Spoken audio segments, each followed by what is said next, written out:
Oh, there are the mics on. Call to order the Urban Experience Committee. We've had a couple of changes on the agenda. The administration has asked us to remove the item number 2, and we're also going to move item number 4 right after item number 7 so we can kind of stay on the same topic. So first up, we have Tammy Palmquist with the monthly permit report.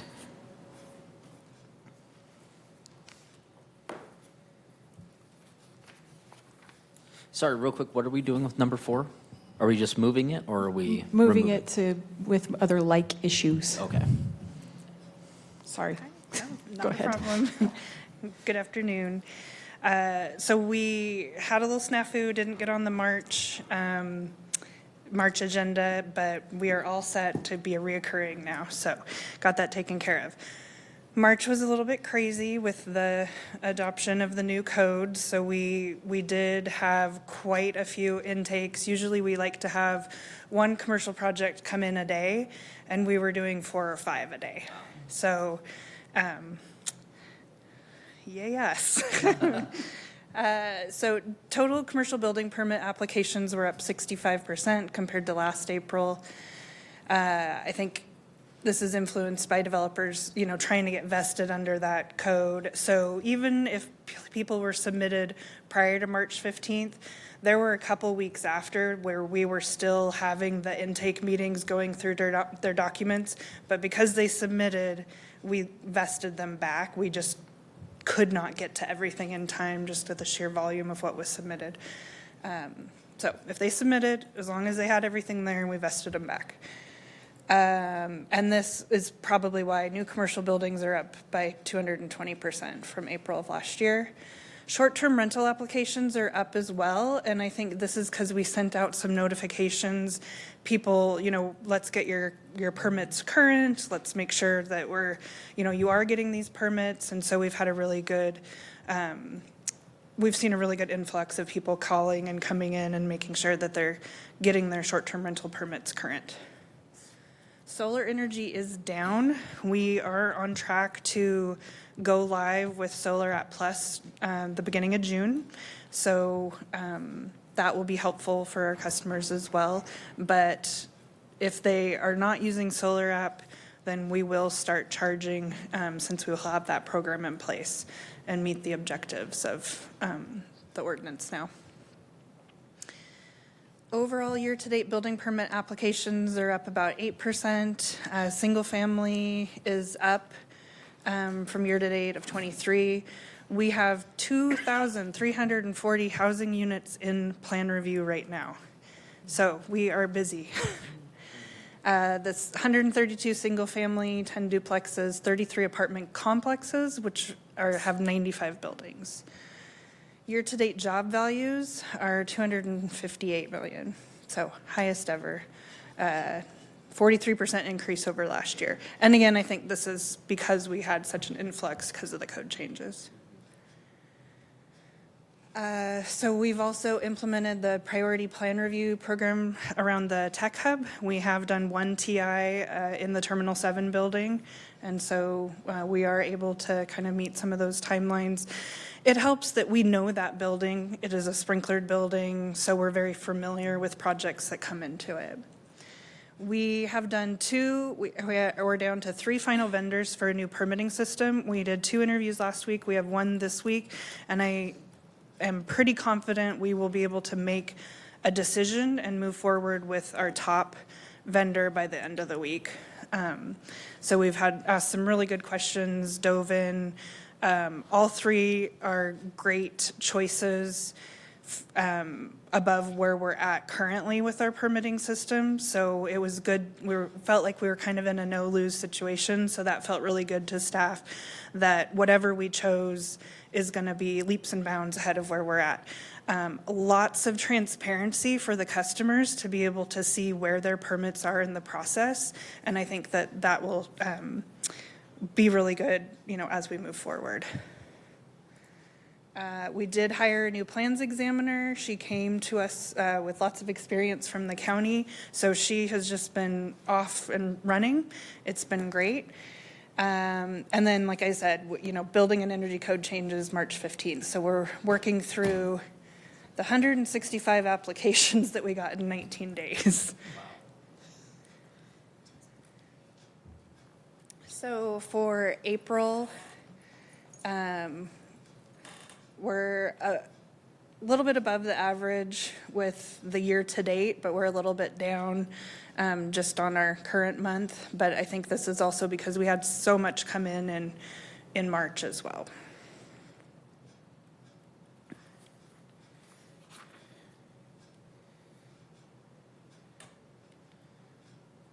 Total construction permits, those are up 9%. And these are just building permits, not utility or anything else. Multifamily, so don't let this zero fool you. This is just what wasn't issued. And a couple of slides, going back to that first slide, because we have 2,000 in review right now. So we didn't get one issued, but we're in review. So next month, hopefully, will look really good. Single-family residences were up over this time last year, last 2 years. Public and private job values, this was a request I believe that you might have had last time, so we added this as well. So positive trends in private spending. 2020 had the new Shaw Middle School and the On Track Academy, so those were the big projects. That's why that one was so much higher in 2020. Total residential units permitted year to date is 291. So like I said, we're down right now, but it's because it's all in the pipeline. So as you can see, we've got 2,000 units in review, or 2,300 in review, and we've got another 2,087 that have come in for either pre-dev or MFTE. So there are still multifamily projects coming in, so this is a good trend. One of the change of uses on here, to note why we have 100, is the Peyton building conversion, and that's 96 units downtown. So some of the projects to note in District 1, that's the Jubilant expansion, so that's nice. District 2, there's 54 units in the Liberty Park addition. And then District 3 has seen the most benefit from BOH so far.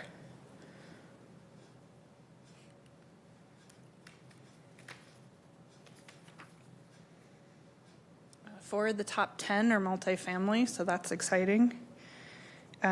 Jubilant's value will increase to over 100 as that will add on the interior build out. So that's great as well. And largest projects in plan review, 6 out of the top 10 are multifamily.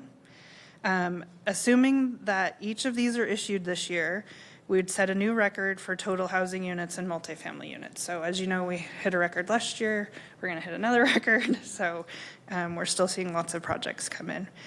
And then Adams Elementary is the only publicly funded. All the rest are privately funded projects. And Adams Elementary is still moving forward. They did submit their revisions. So it's, we'll see what they do once they get their permit, but they are still working with us. Any questions? Is this Nodo project on Normandy, is that Batten's project in the, yeah? Yeah, so there's Nodo on Cinto and Nodo on Normandy, and there's multiple buildings within the project. They're working through plan review right now. So I do have a question for you. So as we have all these projects coming online, this is incredible. Glad to see that the MFTE is working. Do you have an approximated value of property tax that we're deferring on these projects? I don't do a lot with the MFTE, but we can take a look at that. I can get with Terry and see what we can do for you. Okay. And she may have that already.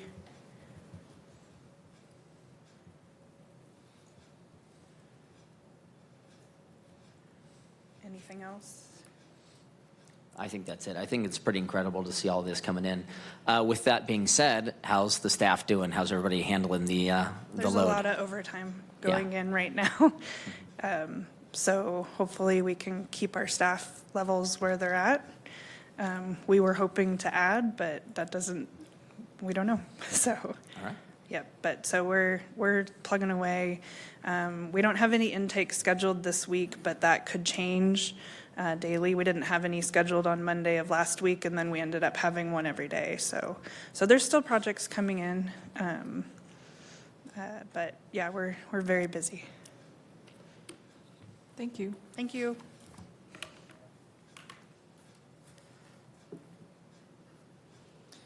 So next up, we have the mayor's office streamlining license requirements for all ages venues with Adam McDaniel. Adam, are you ready? I am. Hey, council members, I apologize for not being able to be there in person. This is a small ordinance just to clarify and streamline our entertainment facility licensing requirements. So back in 2017, the council adopted an ordinance to create one entertainment facility license, which rolled the different licensing requirements and fees into one singular entertainment facility license. That ordinance inadvertently left a couple of those references to those different licenses in a couple of different places in the code. This ordinance cleans that up. This ordinance also removes some requirements around the size of dance floors that are already regulated by our building and fire code and updates the noise reference in that section to the current code section. And that's about all it does. Any questions? Yeah. Hey, Adam. Thanks for all that. What was the need to update this? So we've heard quite a bit from young folks that there's a lack of all ages venues, places to play music, have a rock show, places for young folks to hang out. And so the first thing I did was kind of go through our code and see if there's anything hanging out there that really makes it harder for these venues to operate. And while it's debatable whether these things are actually really even being enforced right now, we did find some sections that have since been irrelevant because of either building code changes or because we created the entertainment facility license in 2017. And so this just removes those old outdated code. And do you have like an example of a place that we would see with this update? Well, I mean, the examples, I guess, are like the Big Dipper and the Chameleon and places like Nine, who host some rock shows. I mean, like, there are different rules for all ages venues that are governed by the Liquor Control Board.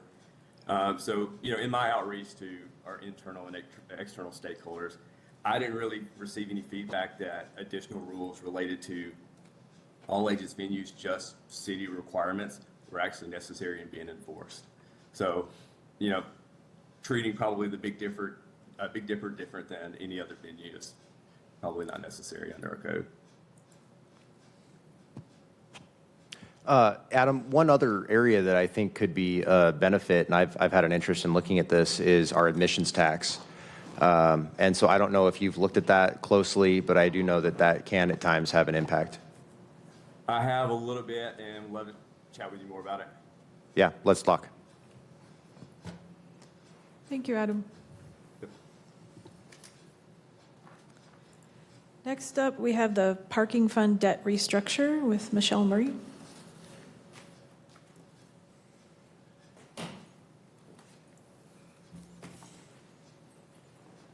Good afternoon, Council. Thank you. This is, so we had, with the parking, they had like 3 SIP loans that they were paying for, the Maple Gateway. They did a $1.2 million draw off of their resolution that allowed them $1.2 million draws. And then there was a third one. And we're just restructuring all of those into one debt payment for the current year of 2024. Go ahead. So it says that we're adding 1.2 million as well. Is that correct? Yes, we are. Okay, So so they're it's- taking their second draw. Sorry, I didn't mean to interrupt you. No, that's okay. Go ahead. They're taking their second draw of 1.2 million to help pay for the capital that they have invoices for the meters that are going out now. Okay. So that's 1.2 million in new dollars that we're Correct. taking out. Okay. Correct. and then refinancing 1.2, and then 2 other small SIP loans. And throwing that all into one. Yep. What's the rate? What's the rate? 5.13. Versus? It's the 5-year Treasury rate plus the 50 basis points that the resolution allows.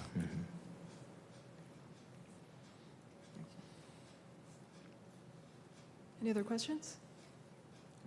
Thank you. Thank you. Next, we have the the Wharton Building nomination to the SRHP with Megan Duval. Or Logan.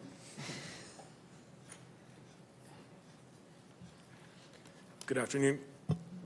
Good afternoon, council. Thanks for having me, and sorry to not look like Megan. Thank you. Yeah, and Logan, you have a clicker down there. You can advance Oh, the sweet. slide. This guy here? Yep. Go the other way. Cool. I'm just going to give a quick primer on Spokane Register, and then I'll dive into the nomination. Spokane Register of Historic Places is a local program. A listing is voluntary, requires owner consent. The protection of the property comes through a management agreement, which is what council approves, a contract. We do design review over the exterior of buildings when a permit is sought, once the building is on the register. And we have incentives that we can offer, a facade grant and some special tax valuation. There's 2 main eligibility requirements. Buildings must be 50 years old or older generally. And then they must be historically significant based on some criteria that are laid out in the code. We can list buildings, sites, districts, structures, and objects. And I'm just going to run through the 5 categories. One is because it's the building or the site is significant to the broad patterns of Spokane history. Because a significant person lived there, like Sonora Dodd or a mayor or council member. Because the architecture is significant.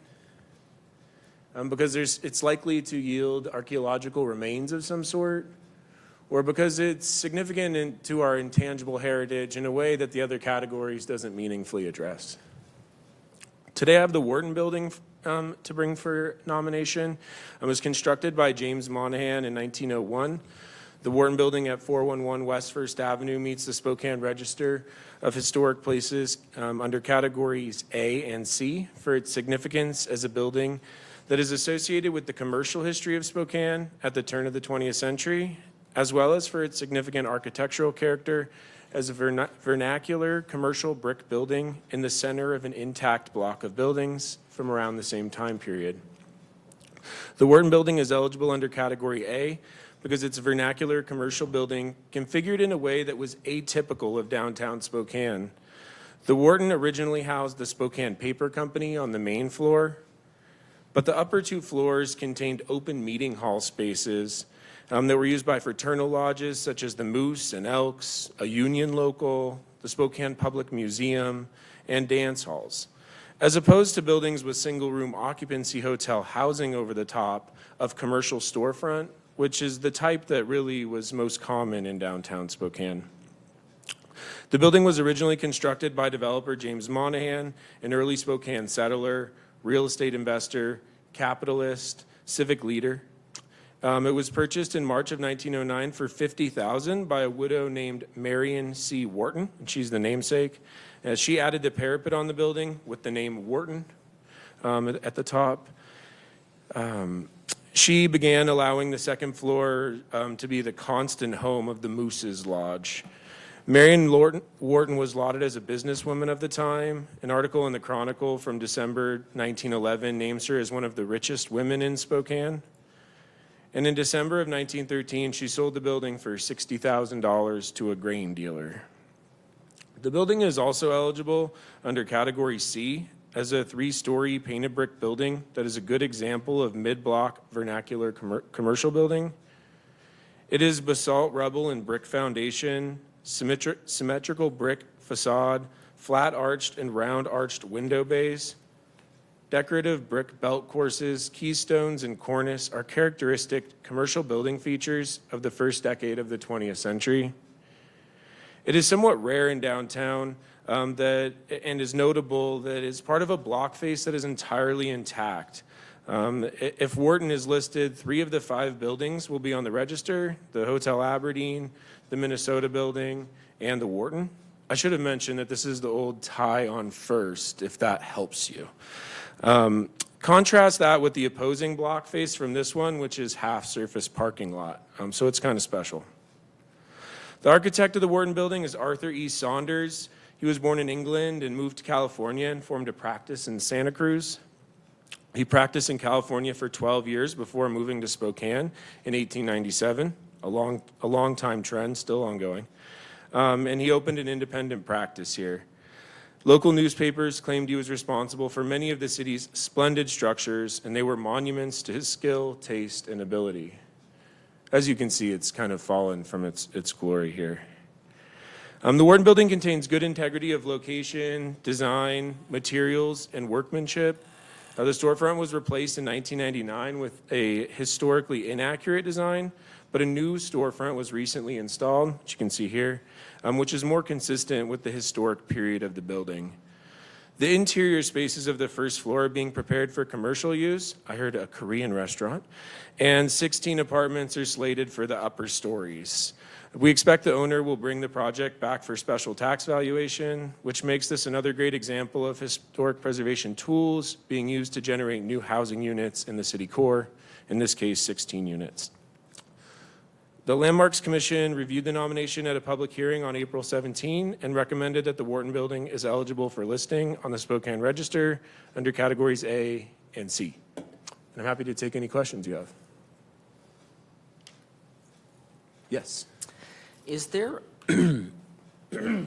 excuse me, is there any portion of your department that has any sort of citizen involvement on looking at particular buildings in the city of Spokane to determine whether or not there's something that should be reviewed?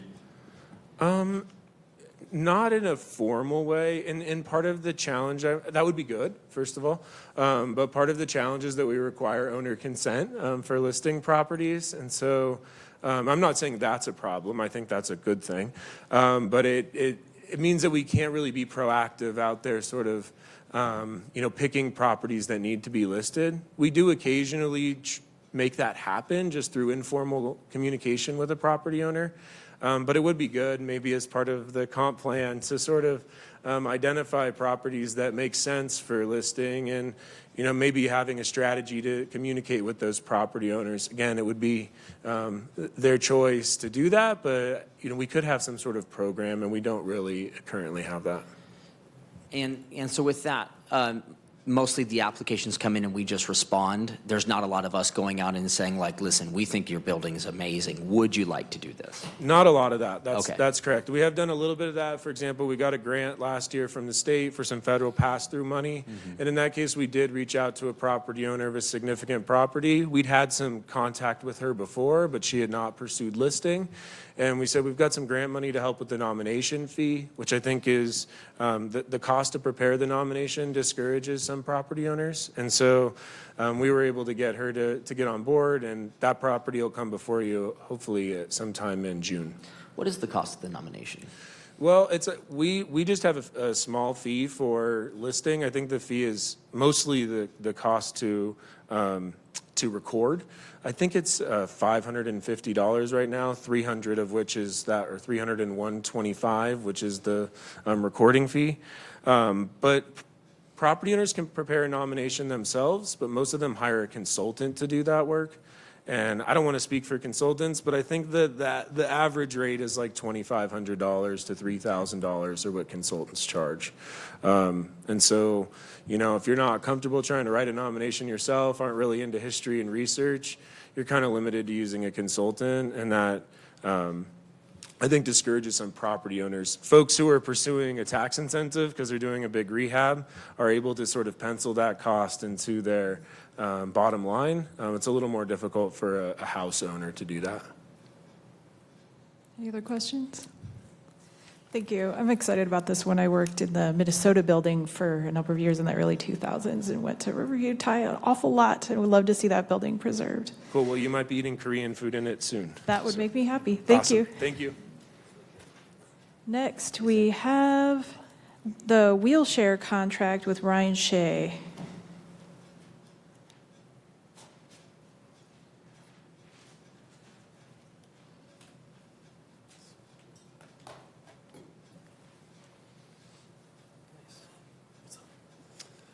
Good afternoon, council members, council president. Pleasure to be here to talk with you about the next phase for our wheelchair program. Is it the down? There we go. First off, just want to chat about some wheelchair stats. The program's averaged 1,300 trips per day over its life. It was first introduced in 2019, was our first year in the city. In 2022, we had almost 370,000 trips total, and then in 2023, we had our best year ever at 557,000 trips. The yearly revenue to the city that the program brings in is anywhere from $100,000 to $200,000. The last 2 years have been on the upper spectrum of that scale. Trips have occurred on every street in the city within the program, and we're almost to 2 trips per vehicle, which is a pretty good metric. It means that we're being efficient with vehicles that are deployed. We've had over 10,000 unique riders in the program, and the survey that we have done, there was majority community support shown. There were some requests to kind of refresh the survey. Forgot which council member requested that, but that is something that we are aiming to do after this next operating season. So really quick, just go over the RFP and contract basics. So the RFP process began in February, wrapped up this month with negotiations wrapping up fairly recently. Ultimately, we received 3 proposals, with Lime being identified as preferred provider. The contract terms, are an initial 2-year term going through the 2026 operating season, and then 2 optional 2-year extensions. This is the same as our previous contract. And we did consider a multiple operator scenario, having multiple operators operating at once within the city. And for a few different reasons, we decided, when I say we, I mean the RFP committee. Yes, council member. Well, I would just like to understand if you could kind of detail what those reasons were, because I really only have interest in a multiple operator scenario, so. Yeah, and so the reasons, there is a little bit of historical aspect to this. So in 2019, we did the shared mobility study, which provided kind of a range of recommendations on how we should handle our wheelchair program. 2 of those, well, one of those major recommendations that came out of that was we recommend that Spokane stick with 1 provider. The rationale for that was primarily increased, with multiple operators, requires increased staff time. You're dealing with multiple companies, you're dealing with multiple contracts, paperwork, et cetera. It just requires more time. Fewer points of contact also equals just better responses. You're building a good, firm relationship with 1 provider. They're able to respond to the entire fleet quicker. The North American Bicycle and Scooter Share Association has kind of a series of best practices, and in cities between 200,000 and 500,000, the median number of operators is 2. We're obviously on the lower end of that spectrum, so. So I guess just to follow up, I think competition improves the service for everybody significantly, and when we have such an issue with accountability right now with Lime, it seems to me we need another operator to make sure that they're doing what they need to do, and so that they understand that we do have options. And so the idea of ignoring that and just kind of handing them another contract, maybe there's some specifics in the contract that are going to help us hold them accountable, but I just haven't seen that yet. Yeah, and I feel like there are additional requirements that will hold them accountable with kind of the prime issues which are surrounded parking and sidewalk riding and river retrieval, things like that. So I also want to share that one of the critical things that we found out when we were doing the request for proposal follow-up, talking with other cities, checking references, we talked with 2 cities that are peer cities. They're about our size. One was quite a bit larger, one was smaller. They started with multiple operators, and that's coalesced into a single operator scenario. In their case, in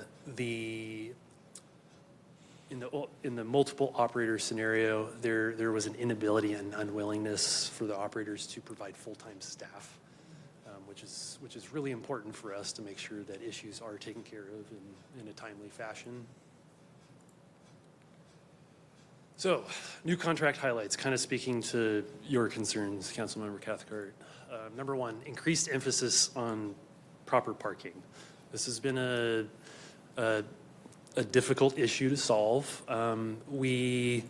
As we were checking references, one of the things that we found other cities had a lot of success with is carrying a bigger stick, and that is with fines and penalties. So we're increasing the fines and penalties in relation to improper parking. You may know at the end of every trip, Lime requires an end-trip photo, which is how they enforce it. So those cities had a lot of success with this structure that we're adopting. So we're hoping that to have similar amounts of success with improper parking. Another thing we want to take advantage of is emerging technologies like sidewalk detection.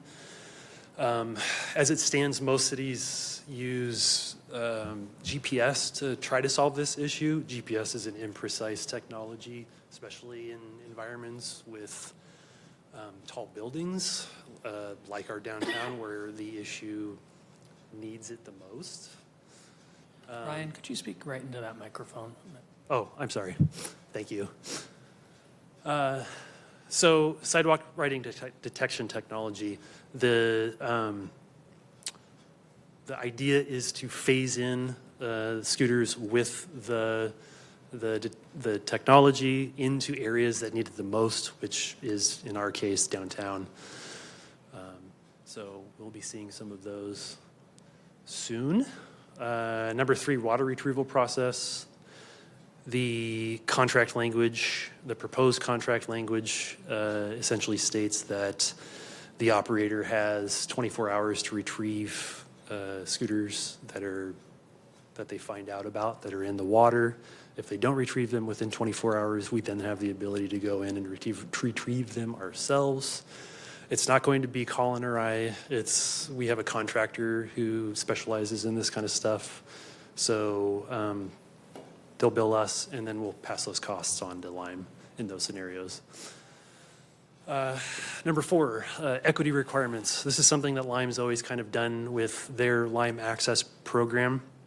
In the contract language, we've kind of gone a step further. We are requiring a certain percentage of the fleet to be deployed in historically underserved areas of Spokane, which will help that problem. And then number 5, seated scooters. This is something we weren't really anticipating on exploring until we chatted with other peer communities. We found that seated scooters have done very well. In some scenarios, basically comprising 100% of their fleet with seated scooters. This is something that Lime's recently started offering, so we've put it into the contract to get to kind of pilot seated scooters. Well, I'm wondering, in terms of accountability, so proper parking. So they park their bike, they take their picture, they send it to Lime, all is good. But let's say the bike is then picked up and relocated to a place it's not supposed to be. Who are we holding accountable for that action? So we do have, ultimately, I suppose, whoever the offender is. How do we know who the offender is? That's a good question. Well, and I think that's the point. Like, you should have it in the contract that we find Lime finds their rider. So we can't go after the rider. It's impossible. It would cost us a lot of money to do that. And so I'm hoping there's provisions in here that specifically we can find Lime for each of these instances, as in, a stick to get more accountability. Yeah, and that's something I was thinking about when we were first drafting the new contract. I noticed we didn't have a formal penalty section, fine section, so that is something that we put in. So we do have the ability to fine Lime for kind of a slew of issues. Okay. Yeah. And then what is you said because GPS is so imprecise, so what is the technology that's used for the sidewalk detection? I don't know exactly, but it depends on company from company. My understanding is Lime uses, the picture you see on the right is actually one of the kind of advanced scooters. I believe it has a camera on there. So it's a variety of technologies that are kind of working together. AI has come up in discussions, machine learning. Yeah. Okay, that's helpful. And then the last thing I'd just bring up, there was some conversation at the beginning of all this late last year that we might be also looking at some physical, whether it be signage, painted sidewalks, et cetera, to really visibly delineate where these are supposed to go and not supposed to go. Is that something that's still in the conversation? Yes. Okay. It's something that we're still thinking about, and we think that it needs to be solved. Okay. And that could help. And that is all I have. Are there any other questions, Council Member Bingle? Go ahead. I have a few. So to have multiple operators here, you said it would increase the staff time, and I just kind of want to understand how so. Yeah, there's quite a bit of paperwork that we have to do behind the scenes for all of this stuff. And it would be vendor specific. So there's contract stuff, there's,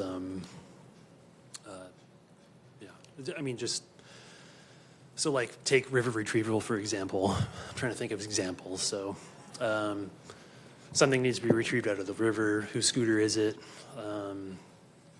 We would, need to go to the correct company if they're not available, if they don't have a full-time staff member. Also,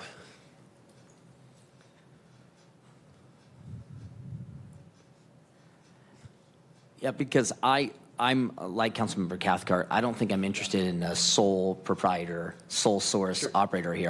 I do want multiples because we're talking about a bigger stick. There is, a market stick that will come if we have competition in that one company serves our needs better than another. One company serves the client better. There's going to be certain ramifications for that. And so I think that we miss out on a lot of accountability by only having a single provider. And so I don't think I'm interested in a contract where there's just one. I also see here that our contract with them, it's $17,000 per year plus 75 cents per vehicle per day. So how would that change if we had multiple operators?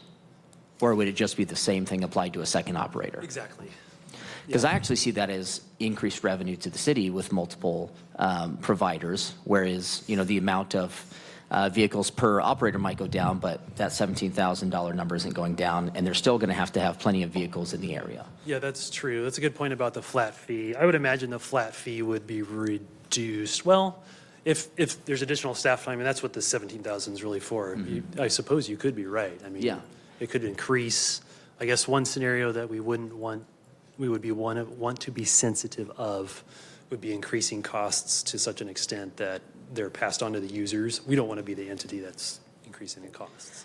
Yeah, and I totally understand that. Like I said, I think having multiple operators is what helps keep costs low for everybody. It helps increase accountability, helps the city of Spokane get served better, and really does give people an incentive outside of the stick there. And I guess my last question is, what's the percentage in equity zones? Say Or that again. not an equity zone, but you had mentioned something in there about equity in there. So what's the percentage that has to be in that underserved population? If I remember correctly, it was 10% Okay. within those areas, and their census tracks. Yeah. And do we see a massive change in ridership between certain zones? I mean, the most popular area is downtown, as you can imagine. But one thing we want to be sensitive of is the operator is not just deprioritizing zones because it's less profitable. And oftentimes in these underserved communities, those are the areas that need these the most. So, So in the interest of time, I'm going to ask us to take turns on questions. Councilmember Dillon had his hand up. Yeah, thank you. I really appreciate all this, and yeah, the equity assessment. I mean, this really is a lifeline for a lot of folks that are, carless. But right when I got in office, I got to meet with Lime and also the Spokane Riverkeeper back to back about some of the river retrieval parts. And who is the contractor that the city would be working with on? We have a minor contract with a company called Able Cleanup. We found out about Able Cleanup because they work with Department of Ecology on their cleanup efforts. And that contract goes through about the end of the year. So the way I see it is the first line of defense is Lime is ultimately responsible. First one's responsible to retrieve them out of the river. And then our contract with Able is kind of the backup plan. If they can't get them, we can. We did meet with Riverkeeper to listen to their concerns, and actually some of the language on fines are directly from that meeting with them. Yeah, thank you so much. Yeah. Other questions? Go ahead. I have similar concerns about the accountability. I am a little skeptical that having multiple vendors will actually solve the problem, because what I would worry about is the vehicle clutter that might cause. That's the only drawback I can see for having multiple vendors. But if there's not more questions, I am really concerned in the accountability. I'm glad we have the ability to fine, but we're only getting $100,000 to $200,000 of revenue from this, right? And who's reporting when there's a problem? Did you meet with Lighthouse for the Blind and hear about their concerns with some of these improperly parked scooters? Yes, yeah, they've certainly been part of the discussion. So is the burden on the citizens or the city to report when a vehicle is improperly parked and fine them? Or is Lime going to fine themselves and then fine the user when the vehicle is improperly parked, or in the river, who identifies when the retrieval needs to happen? Like, does a citizen have to report that, and is that when the 24 hours starts? It could be, however they receive the report. It could be through a citizen, it could be through our 311. I could see something and ping our contact. So they have 24 hours from that, the time that they receive that notice. And trying to address all your questions here. I'm drawing a blank on your So first one. the accountability for Yeah. if there's a situation where the vehicle is left improperly blocking a sidewalk or something, is Lime going to self-report that and fine the person? Yes. And so we're trusting them to do that. Are they also doing enhanced education for the users to make sure that they know the expectations? Yeah, one of the potential discounts that they can get within their fee structure is outreach efforts, education, and that is something that they've done in the past. At major events, they usually have a booth, passing out things, educating, providing test rides, et cetera. Thank you. Any more questions? Just a comment, and so I'm concerned too about, the enforcement of the Lime scooters on the sidewalks and for our people with disabilities, just for anybody else.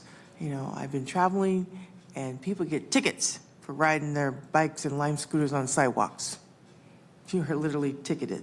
So it may be something we need to take a look-see at, because it's not just the Lime scooters. There are regular bicycles that are causing the same type of hazards for people out there. And I don't want us to overlook that as well as we talk about this. Do you all keep like an accident report? Did you say accident report? Yeah, like accidents that the Lime scooters? Yeah, that is a requirement. One of the things in the new contract is kind of more robust monthly reporting, including additional including accident reporting. So that is something that we'll receive on a monthly basis. Can you give me a ballpark of what the a monthly report of accidents look like?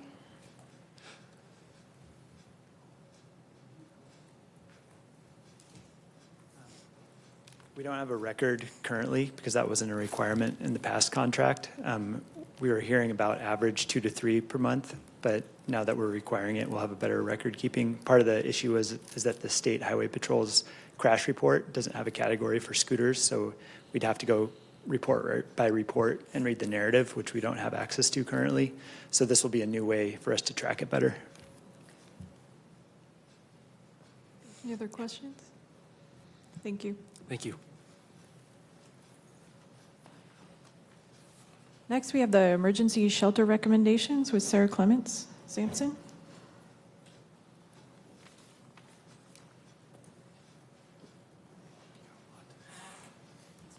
Hello, Hi.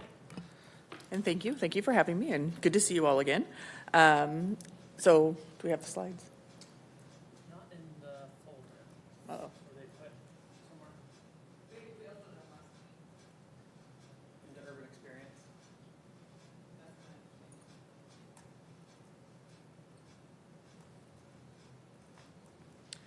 Well, we're giving you an update, a brief update of what we did, what we have done for the, from last time, just to kind of remind you. Here it is.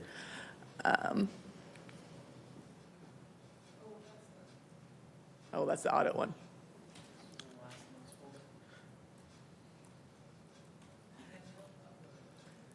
Anyway, Let me see if I can pull it up at a point. reminder of the process that we did reach out to stakeholders. I met with a number of internal departments, external, about 8 or so of the larger shelters in town, and met with them, and then also had some private discussions with other stakeholders that were interested, aging and long-term care. Some people, I was able to do a police ride-along and visit with some people that are experiencing homelessness that don't engage with the shelter process to find out more from them. And then we also have the neighborhood surveys. And we had about 434 respondents from the community survey and about 109 responses from the neighborhood survey. And then just to kind of follow up from last month, in that neighborhood survey, there was significant support from the Chief Gary neighborhood for the scattered site option based off of the way out shelter. They brought that up a lot within their survey responses. And then, because it kind of follows along a little bit, we did have, just wanted to point out the continuum of housing services and remind everyone just the process that they have for all of that in terms of getting in, entering and exiting the housing system. And we are kind of, we are right now focusing on that emergency and transitional shelter process with all the other options available, but how to get to those. Okay. Will be up shortly. All right. And then that's when we get to the recommendations. So.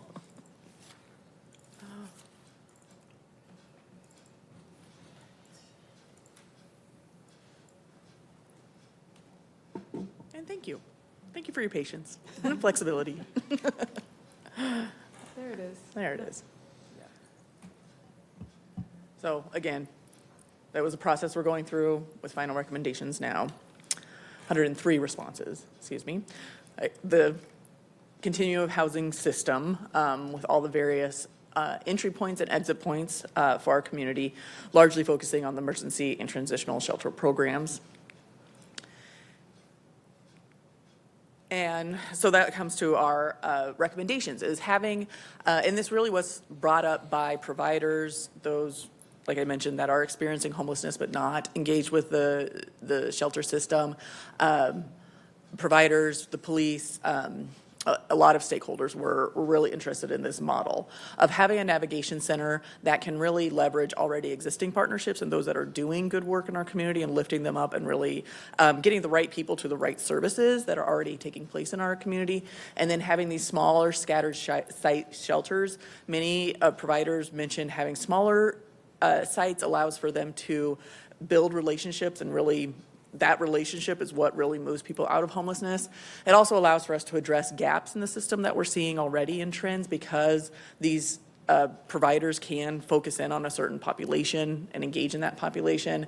We can engage community centers and churches that might want to enter into this service.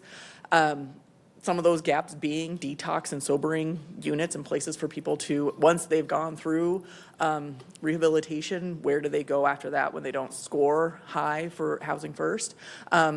We have an aging population and all across the board, including in our homeless population, who need more, dying with dignity services and hospice care, long-term care, medical care, just resting care because they are quite elderly. And then this model also is aligned with the Spokane Valley City Ordinance, which allows for up to 20 people within a scattered site and specifically calls out parking lots and camp sites, but has a cap of 20 people. So this model would align with that and hopefully bring about more of a region approach.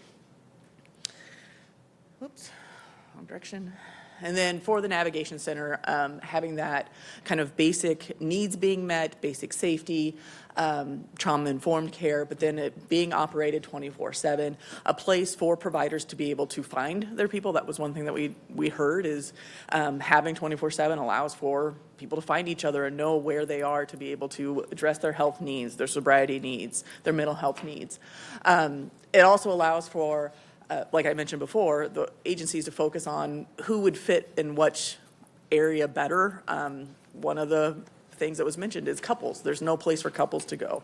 So a housing provider could identify, we're going to put couples together someplace. LGBTQ, like I mentioned, the elderly. And so this Navigation Center would cap out at 30 people max, again, to keep that smaller ability and be able to identify where those people can go and create that relationship. And then the providers can look at those scattered site options of what they would need and what would work best for them.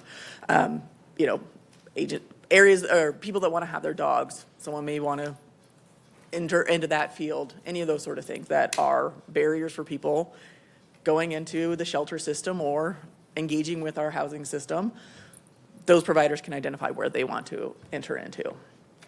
So along with that, the process that we're entering into now is an internal RFP planning process, which we are in coordination with Jason's team to be in compliance with the RFP and procurement process, having stakeholder meetings, post that RFP later this month. We'll have enough time for that evaluation and bring that back to you for approval in late July and August, and I will refer it over to Dawn for the RFP highlights, if there's any. Sarah, before you go on, when you had the navigation slide up there, when you describe that, really that navigation center is what TRAC was supposed to have been all along. But do you see in this new navigation center, we would still be contracting with providers to come in and provide those services? Or we just be offering them space without having to pay them to do the work that they're already doing? Well, and this is a combination because I think the downfall with TRAC and what was mentioned by TSA too is even when they decreased from 350 to 250, they were able to address more. I think it had too many people, and that was part of the issue with TRAC. And then even the Envision Center where we've had people come in and do that. I think it really needs to have one provider that coordinates with the agencies and who's doing what within the community. But I do see that being contracted out. As my recommendation as an independent contractor. Well, my question was then who'll be paying the contracting money to do that navigation services? So, but you can get to that later if you want. I mean, that's really where the RFP comes in. So the goal with the RFP is to put out the $4 million that were allocated from the state legislature to support the decommissioning of TRAC, along with the $4 million emergency housing fund grant that we have from the Department of Commerce that times up. They both have July 1 start dates. And then those are the funds that we would go out with to both establish a navigation site and an operator who would do kind of the facilitation that you're describing, Council President, and then also identify the providers who might provide services both inside the navigation center, but then also would be facilitating smaller scattered site shelters. The plan also includes building in the surge capacity into this RFP for the year so that we've got the heating, cooling, air quality addressed at this point in time and are not scrambling to solve for that later. And then also working to identify opportunities within the RFP to create capacity building to ensure that new or smaller nonprofits have support to get in to the game, especially when it comes to cash flow and some of the city regulations that make it harder for those nonprofits to actively engage. And then we just have a little note on the timeline. We are trying to get a lot done quickly, and so, as we roll through this process, just trying to be mindful of, we might ask for an exception to get onto a committee earlier than urban experience or something of that nature. Yeah. The talk of the town is that we've already secured a site next to the Carlisle. Is that true? No, or not at all. And so what is that process going to look like? Because my support for this would be contingent upon where it would be located. Yeah, and that's part of what we're hoping to have in conversation with stakeholders. There's been, I don't even know what building is across the street from the Carlisle. We have talked to no one about that. Yeah. But I believe we do have a site for the navigation center, right? No. We don't? No. The only site that we've internally talked about potentially making available as a pilot location for the navigation center would be looking at Cannon as a pilot location to see if this is effective. That's the only conversation we've had about location. Okay, and I've just heard quite a bit about 32 West 2nd, right there, that shares a building with Providence, right? The Catholic Charities own building. And heard that it was, going to be 27 beds or so, and Code and Fire looking at it right now for 27 beds. Is that not accurate? That's connected to the Row ERP project that Empire Health Foundation administers locally that comes with the designation. It's a temporary transition site. The city does not own or hold that contract. It's not a permanent shelter in any way, shape, or form. It's about the 2nd and Division Row encampment process. That was an existing process that the state has run for 2 years now. And EHF manages that locally along with I2 Strategies. So it is not going to be a permanent 27-bed shelter in any way, shape, or form. Well, I guess I'm wondering what we're doing with that in regards to protecting that area, especially as we're talking about moving other services out. Now we've got services moving in. No, and so I'm they're just not wondering, moving what are we services doing? in. What did it? The 2nd and Brown corridor, which was designated as a Row ERP site, which mobilizes resources to address the activity happening outdoors in that neighborhood, which we've all agreed needs to be addressed. That program comes with its own structure that the Washington State Department of Commerce and WashDOT manage and implement. They are doing that. Part of that is we have to create activity or space for people who want to engage in services and move out of the neighborhood to do that. So that location is going to be used to say, if you're staying here and literally homeless and you want to engage in housing options, this is the place you can do that from for a very short-term basis so that we can create enforcement and move people out of the neighborhood. It's completely separate from this. It's not a contract that we own and manage. And so every individual in that shelter will be badged and by name, and There so will be there a will by be name no. list to access that location, and it's completely controlled by I2 Strategies. Okay. So Dawn, I just want clarity, since that is managed by Empire Health Foundation, and the money's not coming from us, it's not even coming through us, is it coming through us? The only money that might flow through us for this particular encampment is the support for I2 Strategies from Commerce. They have asked us if we can manage that. The only thing that we are funded to do is the HMIS work. So 2 points of clarity. If that brown building down there is owned by whomever it's owned by. Catholic Charities owns the building. Catholic Charities owns the building. Do we really have a say in what they can put in their own building or not? No. So that's one. Number two, I want to just bring up the Carlisle building, that the Carlisle building has been an assisted living care facility for the people who are mentally ill since I've been in the business since '93. So that is not a change of use condition of that building, that it is what it is and can continue to be without any input from us as a city. So I just want that clarity out there of, we are trying to dictate, I feel, where services should be when we're trying to partner. We made an agreement with downtown, we would not add any new, as we could. Shelters, providers, got it. But that was an existing building before that was even discussed with the DSP.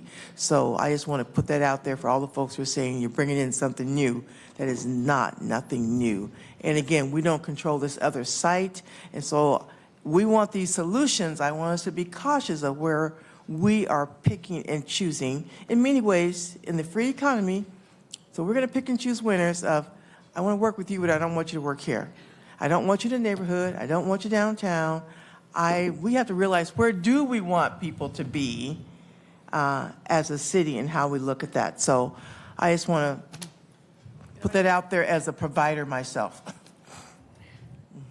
Councilmember Dillon, then Councilmember Bingle, then Councilmember Cathcart. Yeah, I'll be brief. Was there any kind of overlay discussion or, I guess, strategizing or updates around how this connects with the regional plan, the regional authority, particularly with propping up a navigation center? So we are, I mean, that's the goal, is to prove that this pilot concept works, and then we can make it more of a regional model. We are meeting regularly with the valley and the county to identify how can we better leverage resources as a region to address some of those needs. So there's support from both of those jurisdictions to move towards this direction, knowing that the goal is to make it a regional approach. It also, as Sarah mentioned, allows us to potentially look at locations in the valley or other outlying neighborhoods and communities that might also help, mitigate the impact on downtown. So yes, that's absolutely the goal, and I think if we can prove concept here, we'll have more support to continue to expand regionally. Thank you. Yep. Yeah, quick comment on that facility that's going in that Empire Health. We're not running that, I totally get it.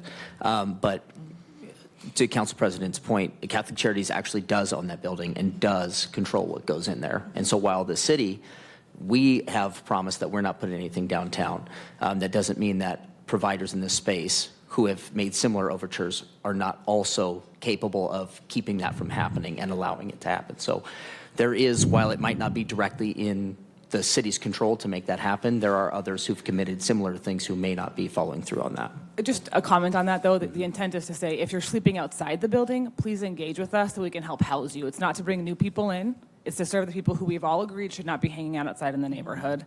And there is agreement from Catholic Charities. This is a very temporary operation tied specifically to Row ERP. And in that vein, EHF, Commerce, and WashDOT can choose to close that operation at any time because they are the ones funding it. Well, but I would also say that I think we do have an ability to at least provide an opinion when there are nuisance activities. It falls on us to enforce those activities, the cost, the cleanup, all of it. And so we shouldn't be allowing anybody to sleep outside. We should be enforcing the laws that are on the books and saying, no, you cannot sleep outside. This is dangerous. It's wrong. It's not what you should be doing. We agree, which is why we're engaging with the Row process, right? So that we can identify who should not be in the neighborhood and who do we need to be holding accountable. And SPD has been participating in that consortium with EHF, with WashDOT, with I2 to make those arrangements. So I actually think if the goal is to address the nuisance activity in the neighborhood, that's what the ERP program is designed to do, and that's what they have come in to help us with. One more comment. You mentioned, hopefully this can get us to more of a regional solution. And so hopefully there's conversation not just with staff, which is important, but also with the elected level, because that's the only way you're going to actually get something to happen. But also, I'm wondering, you just mentioned that will mitigate the impacts on downtown. So do we expect then that there is going to be more resources like this put downtown, such as the navigation center? Are we already assuming that the navigation center is going downtown? We have not, no. We have not identified a site for that. We have looked at options. Our plan with the stakeholder engagement is to ask the community of providers and partners where they can help us identify an appropriate site for this kind of model. So 3 years ago, when TRAC came up, there was a whole lot of consternation by this council when the mayor said they looked at 100 sites and they didn't provide a list. Can you provide us a list with the sites that you have looked at? When we have one. But you said you've looked at sites, so I assume there's a list. We've been talking internally about what kinds of facilities would make sense for this operation. We have not identified a list of specific properties. We're trying to do that with the community. Okay, but you'll get us that list once you have one? Yeah, that will be a transparent process. Okay. So, Dawn, with the navigation site, if it's just one central location, then of course that's going to be the magnet to bring everybody back down to that location. Just thinking long-term, would there be scatter site navigation centers, i.e. the Valley would have their own navigation center and Airway Heights could have their own and up north, because otherwise we are just recreating what we already have. If there's only one place to go, that's where they will all go to get those services. I mean, we don't have a navigation center right now, so I think it's a little bit different, but certainly the idea is that we are not holding the entire responsibility of navigation services for the region, but that we can prove the concept. Any other questions? Oh, Yeah, I have one last question. Actually, on the first slide, or not the first slide, but the one on the recommendations there, can we talk a little bit more about the community center and the churches little dialogue box there? Because one of my concerns was that as we were building resiliency hubs, that it was going to be a place that, this is a place that's going to become a shelter. And I'm concerned about that. Do we see community centers on here being a place that gets used for shelter in the future? These are just ideas of locations that the stakeholders provided that we could consider when looking at what a scattered site model would look like. That's it. So I mean, to me, it's like we haven't talked to any community centers. These were just locations that the stakeholders there interviewed had said could be sites, the same way that we've done churches this winter. Yeah. We're aware that that's also where we're doing emergency planning, and we're not trying to coalesce those things. Yeah. I would just say I think there's a lot of places where these things make sense. I would hope that we don't pursue the community centers. I think there's just a lot that happens in the community centers, and it would mess up the operations that are already happening there. But there are plenty of places that we can look for and be good partners with. So. Councilmember Dillon. Councilmember Bingo, are you just presuming these would be homeless and unhoused people?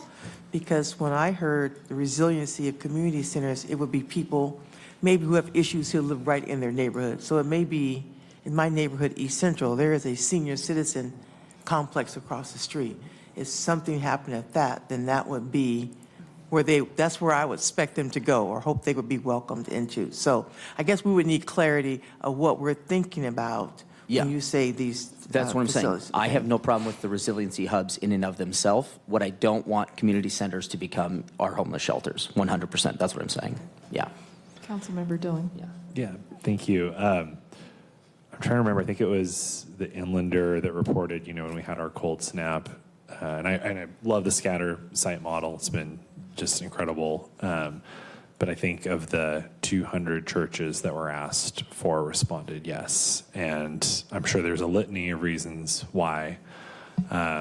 We all know the stigma around homelessness. So I hope in all of this, the recommendations and reporting, we can really have a reckoning that comes out of this and looks at the success of these models. And this isn't very scary.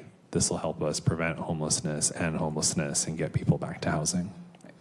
Thank you. Any other questions? Okay, thank you. Do you want to just take track? Yeah. Next.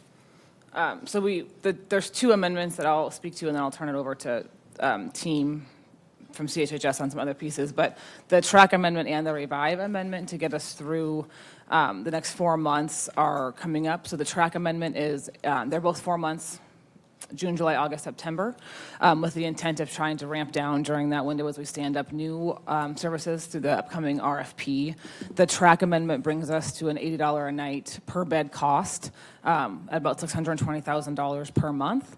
We did build into the contract a surge capacity, so that if we do have extreme heat or smoke quality issues before new models are stood up, we don't have to scurry and create a new option. The contract will allow them to bill at a similar per bed rate for any surge beds based solely on the city's direction to do so, and not at their own choosing of when to surge. So to me, that's a great lineup as we get ready to stand up more permanent surge capacity contracts to the upcoming RFP. And then the revive extension matches that timeline, so that they're ramping down along with track, and their monthly cap is about $49,999, I think, making the total contract amount like 4 cents under $200,000 for those 4 months. But the intent, again, with both of those is to maintain track operations as we stand up new services. It's a substantial reduction in cost. It was about $95 a night pre the Brown administration. I appreciate all that effort going into it, making it more streamlined. On this, I see that it's $620,000 max per month with a total award of 2.4. So is it $620,000 per month, or is it the $2.5 million award? The 2.5 includes the surge capacity, which adds a potential $195 to the contract. But it's a month-by-month contract with a 4-month lifeline. So what it's doing is allowing us to say we're going to close you in September or in August if we feel like we're prepared.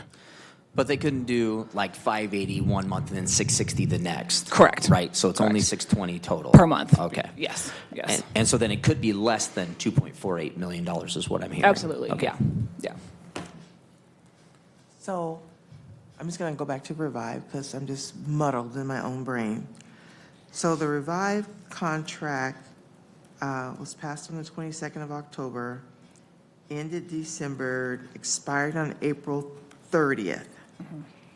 and it was not extended before the extension, which we've kind of been mulling around our heads.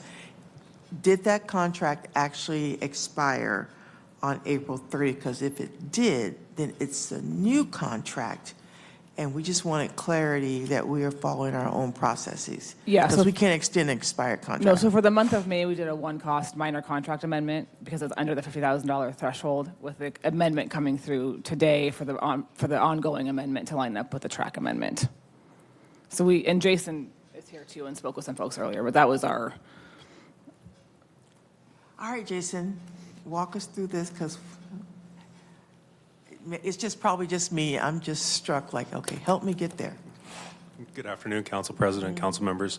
So per SMC, we're allowed to make an adjustment to legislative contracts as long as they do not exceed 10% of the value. So that 1 month extension was $50,000, and prior to that, the total contract was $1.7 million, so well below the 10% threshold. So that was the 1 month extension that allowed for that to cover the May timeframe, so we do not have an expired contract. And that was to cover the time similar like when we asked for the 1 month extension on the Salvation Army contract. And so we pushed those both through for 1 month extensions to give us the time to finish the negotiations to get the new contracts that are amendments that are being presented now. So I guess what I'm wondering is, and I'm not saying this is the case, but if council approved a contract with the intent that that contract ends on a date, what you're saying is the administration has the ability, as long as it's under 50,000, to extend that contract without any council input?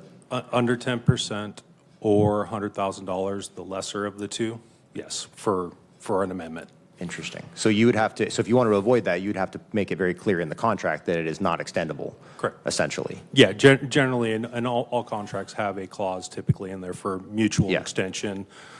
There's some areas where we can clean up administrative policies. Since there was the amendment for this contract that happened in January, there's some discussions that since there was already an amendment to the contract that was over 10%, should all successive amendments then go to the council, we need to tidy up that language a little bit for clarity.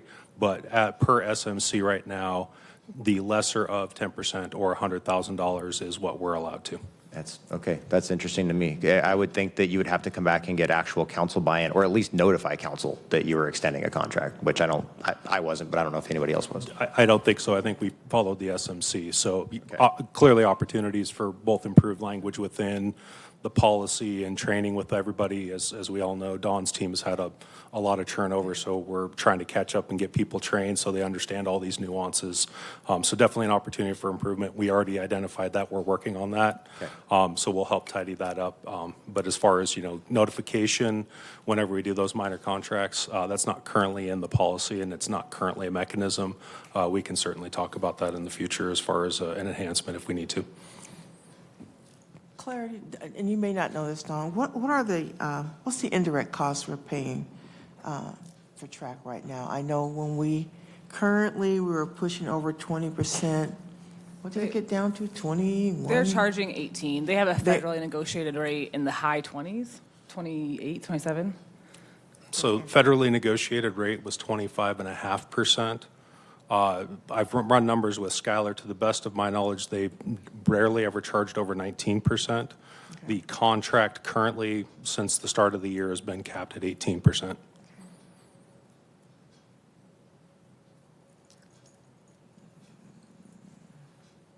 Any other questions? I have an aside question, if we have a quick second. I just was looking at the CHHS slide deck for the HHOS RFP funding recommendations. And on here, I see this one column, and it calls out $1.795 million, and it says from city general funds. And currently, I don't believe we do spend a lot of pass-through, but I don't believe we spend directly out of the general fund on homeless services. And so I'm just wanting to understand what this line item is. It's called the Human Services Grant. It does come from the city. And so this is? It's the HSG grants that we've administered for a long time from city. I don't know if general funds, I mean, that's my assumption, but it has been an ongoing program from the city council for as long as I've been Okay. around in the region. I don't think I've ever heard it referred to in that way, so that's interesting. Thank you. It's typically called the Human Services Grant. That's what it's, Okay. when we go to contract, they're Human Service Grant awards from the city. Okay. My last thing, RFPs will be going out Our goal is to push it out the end of May. into May. Yep. Okay. Well, for this, the this. HHOS recommendations will be briefed next.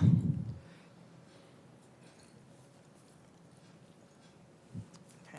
Thank you. So next on the agenda is 1680 Homeless Housing and Operations and Services Funding Allocation with Ariel Anderson.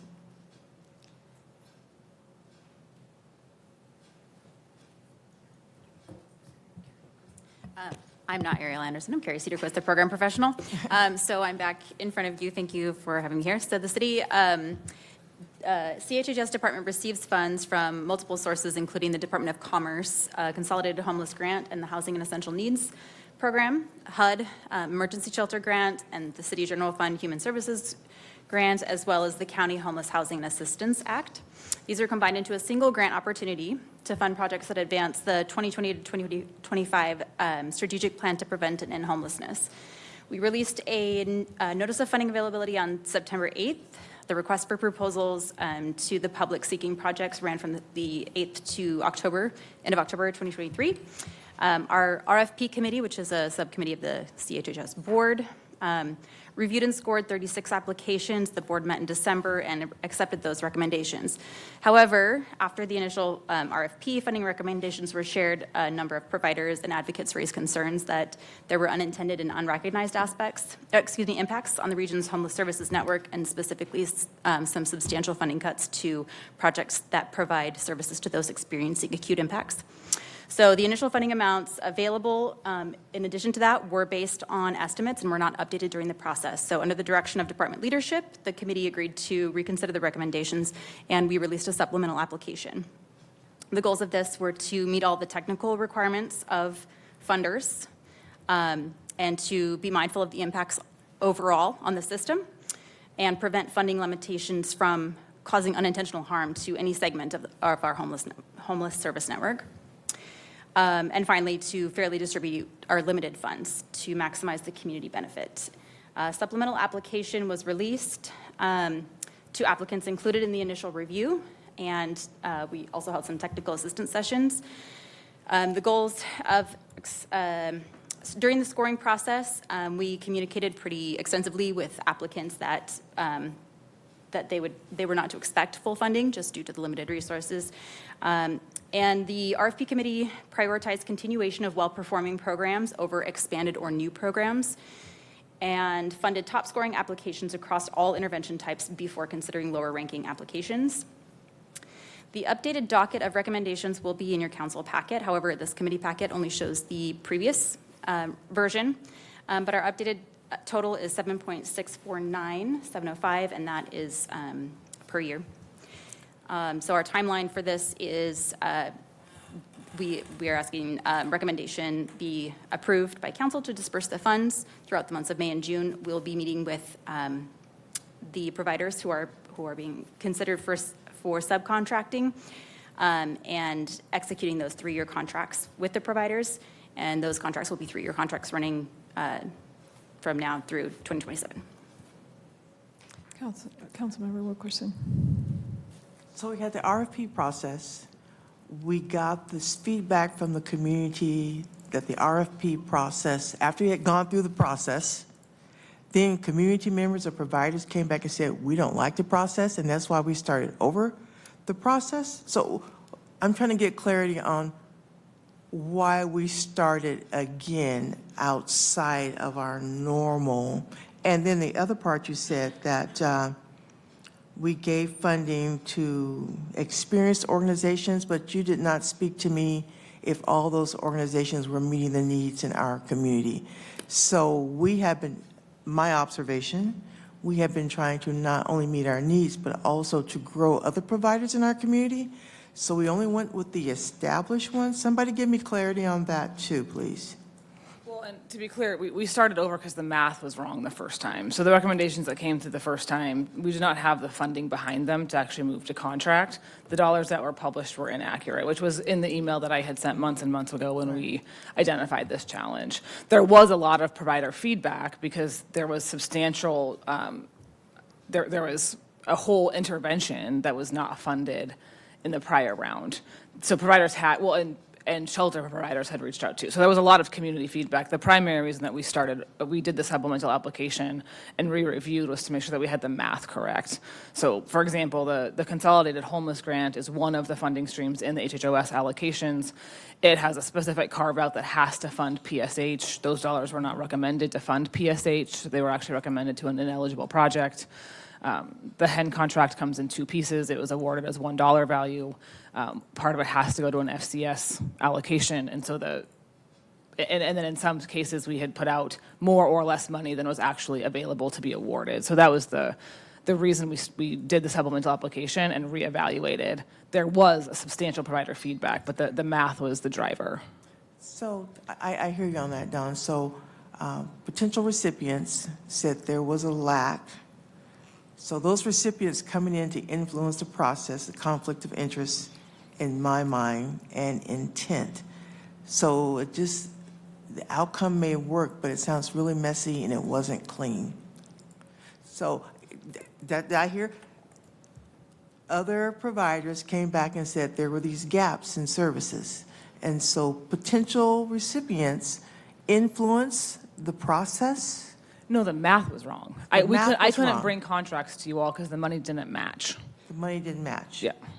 The recipients matched, the dollars amount they were going to be receiving didn't match? You keep saying the math. Is that the math and the scoring? No, or it's the and math and the dollars. Okay. So there's 5 funding streams in the HHOS bucket of funds, and the financial math was inaccurate in some of those buckets. All right, we'll talk more. Councilmember Cathcart. Yeah, but essentially, we reopened the RFP, but limited it only to those who were essentially already involved in the process, correct? Anybody who applied in the first round was asked to submit a supplemental application. But those that, for whatever reason, didn't apply, didn't know about it, didn't have the heads up, and I'd heard from at least one provider that was the case, they were excluded from that. Yes, and second round. when we briefed council at the beginning, we explained that was because these contracts have a July 1 start date, and we did not have enough time contractually to actually do a completely open public RFP, completely reevaluate all applications, and make new award recommendations in that timeline. Right. But Well, anybody who applied in yeah. the first round was absolutely allowed to submit a supplemental and encouraged to. In fact, we extended the deadline for some of them who missed it. I think, I'll just say, I mean, for my view, I think that part gives me some heartburn because I do wonder how much are we leaving on the table in terms of opportunity. But the other two pieces that I don't know that I can get past anyway are 1.8 million out of our general fund. When we're talking about cutting 30 firefighters, 50 cops, I don't know how we can prioritize this 1.8 million. So that's incredibly confusing to me, and I'd love to get just an actual conversation on that at finance to really understand that piece. But then the other part is 3 years. I mean, again, regional model has to be the goal here, and if we're doing this for 3 years and we're putting all our money into this bucket, then I think that limits our ability to actually enact that regional model. And so It doesn't, because we can end those contracts at any time. They all have an exit clause, the same way that any other contract we administer does. The strong feedback from providers time over time is that 1-year contracts do not allow them to provide stable services. They're also a significant suck on staff and volunteer RFP and board member time. This does not prevent us from saying, hey, we've done a year of these contracts or 18 months of these contracts. We're all pivoting now to a regional model. We're going to transfer those contracts over. It's also worth pointing out that the funding streams that make up the HHOS bucket, not all of those have been agreed upon to move to the regional authority. My understanding about the regional authority we had agreed to take with it did not include every dollar that CHHS manages. So there are dollars within HHOS that would never move to a regional authority in its current iteration anyway. But we've never really discussed it either. So there really has not been a Fair, high-level but discussion. but the contracting would not prevent us from transitioning those contracts to a regional authority if and when it starts. Okay. Supportive of the 3-year model, because funding is an issue and it is a staff suck of time, because you can't do the program. But I think what we really need to be enforcing is, are we monitoring the contracts. Correct. On a yearly basis to make Yes. sure that they are meeting the benchmarks that have been set And forth. we agree with you. Monitoring was lacking in the prior administration. We have already sent out our first round of monitoring notices to re-engage actively in the monitoring process and have that underway. Sarah just completed a complete update of our monitoring guide and all of its tools. So we are well underway on resuming monitoring the way it should have been done in the prior administration. Because we agree with you. That has not been handled for the last couple of years the way it should. Other questions? So it sounds like you're taking a mixed, like tranches of funding and then scoring a whole, like, set of applicants. And I don't know how you take like a one scoring process and use different buckets of funding with different requirements and then manage to score those. We don't compare them to the funding stream. We compare them to like interventions and then apply the eligible fund source. So what happens is 10 providers can apply for street outreach, 10 providers might apply for homeless shelter dollars. What we're doing is comparing the homeless shelter applications to each other. The RFP evaluation committee is scoring those based on strength, and then we use eligible funds to make that funding recommendation behind the scenes. Okay, and what's the makeup of the RFP committee? It's the RFP and evaluation committee from the CHHS board. Okay, and that's who's doing the scoring as well? Oh, correct. Yeah, they're the only ones that score applications and make Okay. recommendations. I think I still probably don't understand. Would it be possible to maybe get like just a memo of how that worked? Yeah. So that we can all Yeah. be, thank you. Yeah. Sometimes it's easier in writing. Absolutely. No. Thank yeah. you. We can put together a separate kind of briefing paper that outlines the process. Thank you. Any other questions? Thank you. We've been Sorry, I do have one Oh, real quick. okay. Do we have, what was the number discrepancy between the amount that was awarded and the amount that we had? What was that? I'd have to go back. The total number was not that different. The challenge was the buckets in which it was awarded in, which this is where it gets confusing to Councilmember Klitsky's point. But for example, and I know I already said this, but the Consolidated Homeless Grant is one. Another one is the Emergency Solutions Grant, which is a HUD entitlement program. We put the entire, the prior administration put the entire dollar amount out in the RFP, whereas a portion of those funds have to be held internally to support CHHS staff in the administration and reporting piece. On CHG, which is a commerce funding stream, there's about a $200,000 carve-out that has to go to PSH. It was not awarded to PSH. On HEN, which flows through the Department of Social and Health Services at the state level, there's a requirement that a portion of that goes to the FCS component. That was not called out. So the value in total was not significantly different. I think it was within about $100,000. But within all those 5 funding streams, it was not accurately accounted for. Thank you. And did anybody receive funds from the HHOS that had never received HHOS funds before? I would have to go back and look. To be honest, it's a long list of projects. Okay. Thank you. I still think we need a memo. That's pretty complicated. So we've been bounced around a bit. Do we still have things we need to discuss with the Revive cost extension? Do we need to talk about that again? I know we veered into it when we were talking about track briefly. It sounded to me like the questions had been answered, but if there's more, I'm happy to take them. We kind of did 2 agenda items at once, so I just wanted to check. Yeah, sorry, they're on a parallel process because of the co-location of services, but they are separate contracts. Okay. So next we go on to our standing reports and updates. Let me find my list. They're there. So Housing Action Subcommittee. Thank you, Nicolette.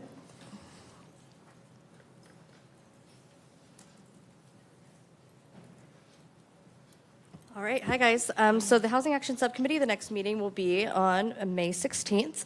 And during that meeting, we will be able to review the RFP because the RFP for 1590 and home will be going out on May 15th. And so the Housing Action Subcommittee will have an opportunity to review that and take a look at what it looks like. And that will be all they will be doing for that meeting, because it is a weighty document, and I'm sure there are going to be a lot of questions about that. And 2 members were selected to participate in the RFP scoring committee, along with members, I'm assuming, of the CHHS board and not just the RFP subcommittee, because the RFP subcommittee of the CHHS board, you can be a part of that without being a member of the board. And the way the SMC is written is that it must be a board member. So then I believe it's 2 from the CHHS board, and then 1 from the equity subcommittee was also selected. And so that process will begin. I believe they're meeting before the RFP goes out, and then they'll meet after it closes in order to do all that review. And I'm sure Dawn could say more about that. Housing Action Subcommittee members are very excited to actually be members, and then during one of the future meetings, they'll be able to do their elections. And let's see, do you want me to do my initiative manager update just at the same time? Yes, thank you. Yeah, and just along the lines of 1590, and it's still Housing Action Subcommittee adjacent, the Spokane Alliance and Spokane Low Income Housing Consortium wrote a letter to Council President and to the mayor. And then, Council President and I have been a part of several internal and external stakeholder meetings on 1590. And the Housing Action Subcommittee last month actually voted to recommend, or voted to write a letter of support for that letter from SLIC and the Spokane Alliance. And that was sent to Council President and to the mayor. If anybody would like to see it or a copy, I can circulate that to you guys as well. A couple other little updates. I did want to, I know that we're kind of short on time, but I did, last month I wanted to cover some stuff from the landlord-tenant bundle that hadn't been either implemented or enforced, or if it has, we haven't had the status report to know what that looks like. And that was supposed to kind of pair with Jason Ruffing's rental registry update. But I'm just going to mention a couple of these, and then I can also circulate an email with them so you guys can take a deeper look. But the requests for qualifications for the portable background and credit checks, the residential rental mitigation fund, legal services and relocation fund, and that was supposed to be the 5% of 1590 over, or excuse me, 2% of 1590 over 5 years to set up that fund, and then thereafter it would be sustained by those lawsuits that would be performed by the lawyer that would provide those legal services. I do worry, too, about the waiver for the rental registry. That was supposed to be a waiver that the nonprofits could use, and that anybody who's actually providing rent at or below the HUD amount, or like low-income housing, would actually also be able to qualify for the waiver.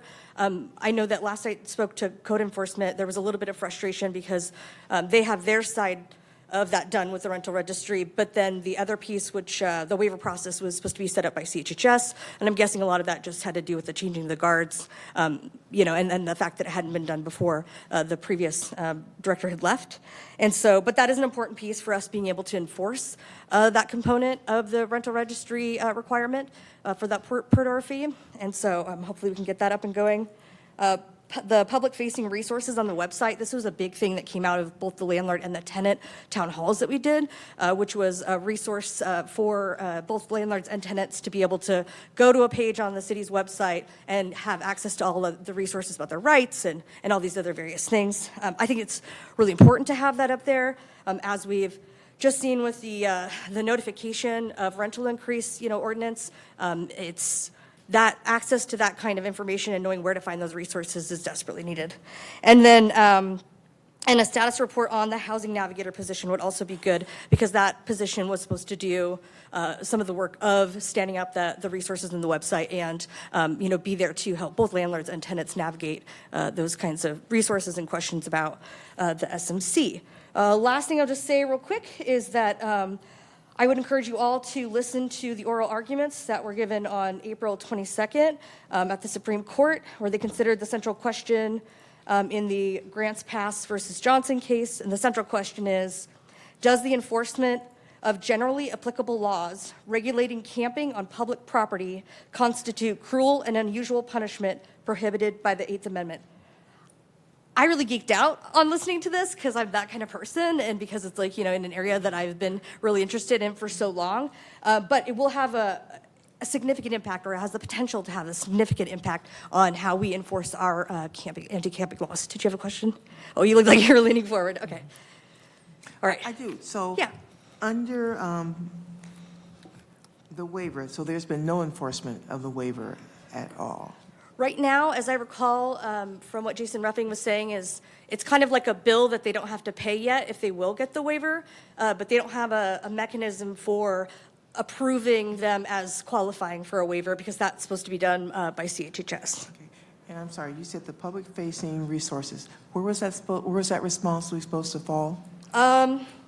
So I believe, let me make sure. So the Housing Navigator one was the Office of Civil Rights, Equity, and Inclusion.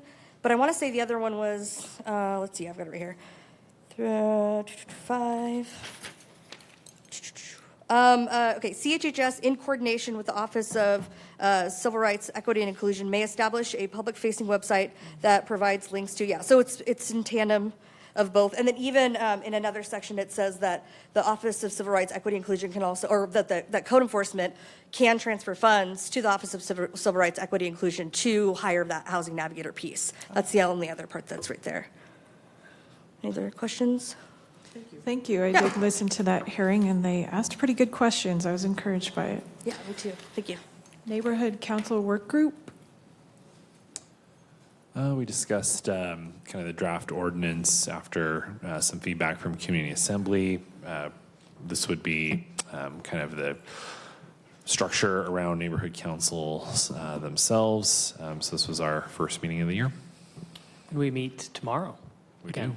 And so we're going to review their feedback, the Community Assembly's feedback on our proposal for responding to board and commissions, and talk about a potential resolution that you all could draft to direct the Community Assembly to kind of create a work plan that would help them create some solutions to some of the issues that you all saw or the previous council when they drafted the neighborhood council ordinance.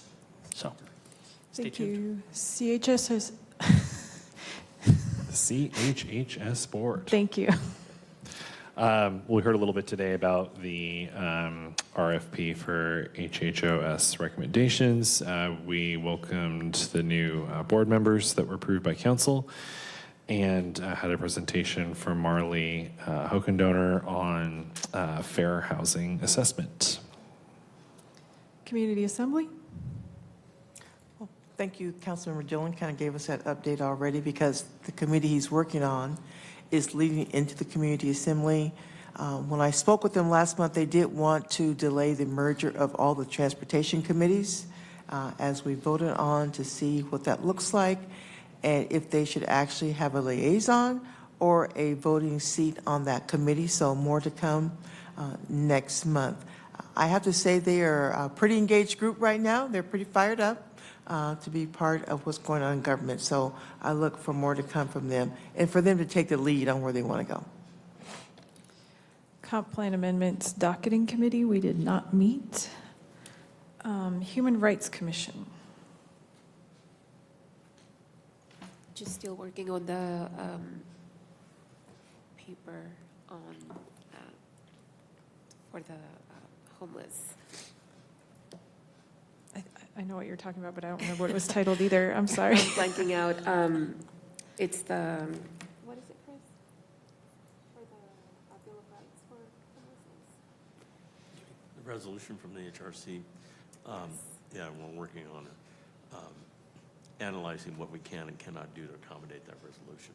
So, still working on that. Thank you.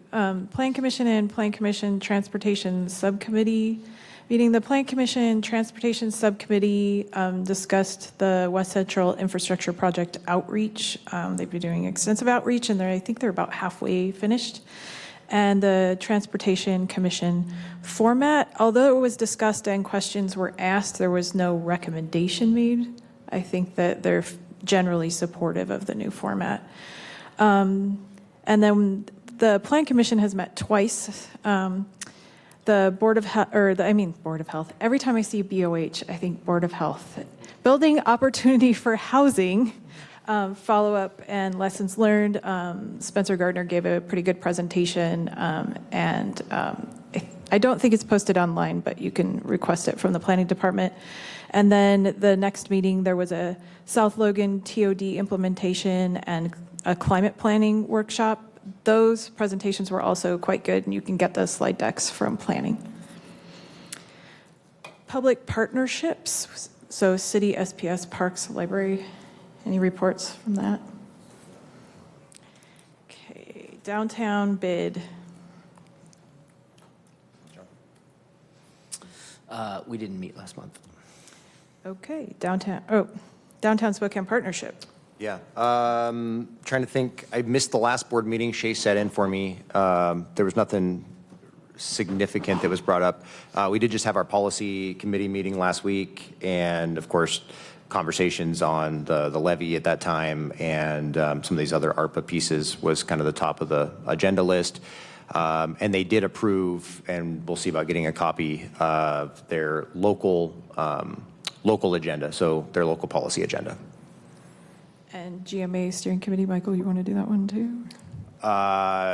GMA steering, we've had a couple updates with staff, just talking about looking at the projections and some of the speculation, I guess, as to where and how the UGA proposals might line up from the county. There hasn't been a lot of detail yet on that side of it, but just looking at the population numbers and talking about how those come together and what that's going to look like. I think it's, when is our next meeting? Is it June? Wednesday. Oh, well, there you go. So it's this week. I knew it was on my calendar sometime. So yeah, our meeting's this Monday or this Wednesday, and then this fall most likely is when we will probably be adopting more specific population numbers. Launch Northwest? Well, I'm on there too, and I missed the last one as well, but they were mostly focused on just trying to get their everything in alignment to meet all of our ARPA requirements so that they can get the spend done in time. So I know that's been their main focus the last couple of meetings. Library board, Meeting next week. park board. Park Board had a lot to say about a lot of things. So they are hoping, obviously, their levy request can stay on the ballot and not get moved. There was a lot of discussion on how that's going to interact with, the general fund levy. So we're working through those things. There was a bit of an incident that happened at one of our parks during a kids' baseball game, a youth baseball game, 12-year-olds. There was a shooting at Chief Gary Park while a baseball game was happening, and so a lot of parents approached us about changing fields, and so we immediately canceled, and by we, I mean Parks Department. I didn't do anything here. The Parks Department immediately canceled all the games, and kudos to them for doing so at Chief Gary Park and trying to find a place for kids to be able to have their baseball games. And there's an ongoing conversation on how much of Merkel and Franklin and some other fields should be dedicated towards youth sports. And yeah, now it's summertime, so we're getting ramped up for all the park activities. Golf's going well, so things are good. Priority Spokane. I missed the last meeting because it was on my birthday, but really excited that we're picking childcare as a priority. So pulling some stakeholders together and looking at what we can do for some measurable impact in the next 3 to 5 years. Regional Homeless Authority. Did not meet. Again, I will say on this, though, we were going to convene a meeting. Commissioner Waldrop reached out, but through some discussions, I don't know that we will have these meetings moving forward all that much, because there's no point in us having a meeting if the city is not committed towards moving this direction. And so we're waiting on some direction from the administration to find out if that is something that we need to be pursuing, and welcome you to help in that effort, or reach out to Commissioner Waldrop and Commissioner Kearns if you have any more questions. I'm happy to help. Yes. Spokane Arts. We have a new permanent director, Skylar Oberst. So congratulations, Skylar, for he was serving interim after Melissa Huggins, and is bringing a lot of energy, and excited for his leadership in this role, and appreciate all the work that went into touching up the downtown Pride mural. Thanks. I think, do we need a motion to adjourn for this one? No? Okay. I think we've completed our business. It is Bike to Work Week. We had a Pancakes in the Park launch this morning, so Google it if you want to see all of the events, but get on your bike. Thanks, bye. Great work, Kitty.